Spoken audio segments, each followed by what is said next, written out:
Between, among, दोनों बहुत easy है।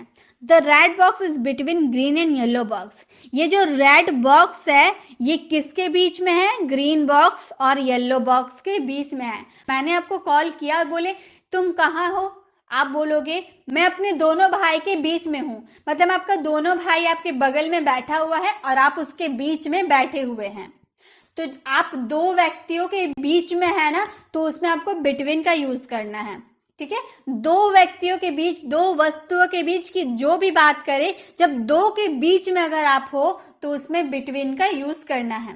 और अमंग का यूज कब करना है? जब दो से अधिक के बीच में हो ना, दो या दो से अधिक के बीच में हो तब आपको अमंग का यूज करना है। जैसे ये आदमी आप देख सकते हैं, इसे मैंने कॉल किया और मैंने पूछा तुम कहाँ हो, तो ये बोलेगा I am stand among the boxes. मैं बहुत सारे, दो या दो से अधिक, बहुत सारे बॉक्सेस के बीच में खड़ा हूँ। सिर्फ दो बॉक्स तो नहीं है, बहुत सारे बॉक्स है ना। तो जब आपको दो या दो से अधिक की बात करनी हो कि मैं दो या दो से अधिक व्यक्तियों के बीच में हूं, तब उसमें आपको अमंग का यूज करना है। क्या डिफरेंस है? अगर दो व्यक्तियों या दो वस्तुओं के बीच में अगर आप हो तो बिटवीन, अगर दो से अधिक व्यक्तियों या दो से अधिक वस्तुओं के बीच में अगर आप हो तो उसमें अमंग का यूज करना है। ये हो गया बिटवीन और अमंग। अब है इन front of, behind. In front of का मतलब होता है सामने और बिहाइंड का मतलब होता है पीछे। The cat is in front of the box. ये जो कैट है बॉक्स के सामने है। ड्राइंग में ही समझ में आ रहा, सामने है यानी कि इन फ्रंट ऑफ यूज करना है। The cat is behind the box. ये जो कैट पीछे छुपी हुई है ना, बॉक्स के पीछे है। जब आगे कोई चीज रहेगी तो उसमें इन फ्रंट ऑफ का यूज करना है, जब कोई चीज पीछे रहेगी तो उसमें बिहाइंड का यूज करना है। अब है near, the ball is near the box. ये जो बॉल है ना ये बॉक्स के पास में है, तो पास, कोई चीज पास में रहेगी ना तो उसमें हम नियर का यूज करेंगे। ठीक है, पास के लिए नियर का यूज करना है। और फार फ्रॉम यानी कि दूर है। The ball is far from the box. ये बॉक्स से जो बॉल है ना दूरी में है।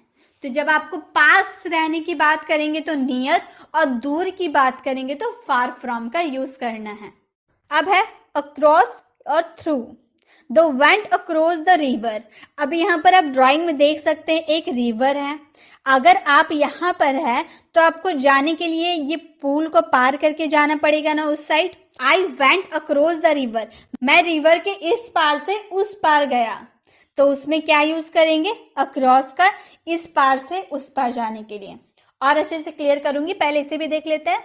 The ball went through the window. मान लीजिए यहाँ एक बॉल है, ये बॉल यहाँ बाहर से अंदर आ गई, खिड़की को तोड़ते हुए अंदर आ गई। बाहर बहुत सारे बच्चे क्रिकेट खेल रहे थे, किसी बच्चे ने जोर से बॉल मारा और सीधा विंडो को तोड़ते हुए बॉल इधर आके गिर गया रूम में।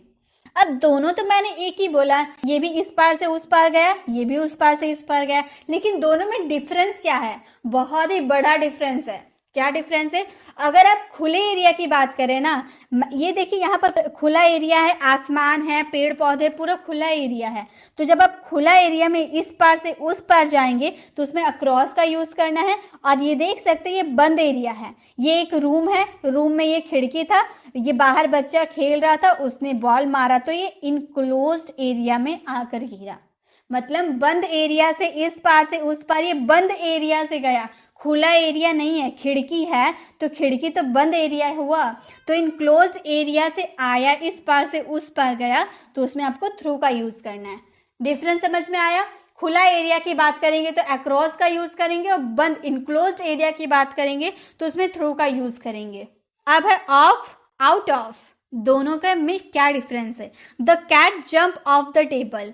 मान लीजिए कैट यहाँ पर बैठी तो है, लेकिन इसका मूड चेंज हो गया। अब इसको इस पे बैठने का मन नहीं कर रहा, इसको मन कर रहा कि उछल कर नीचे आ जाए।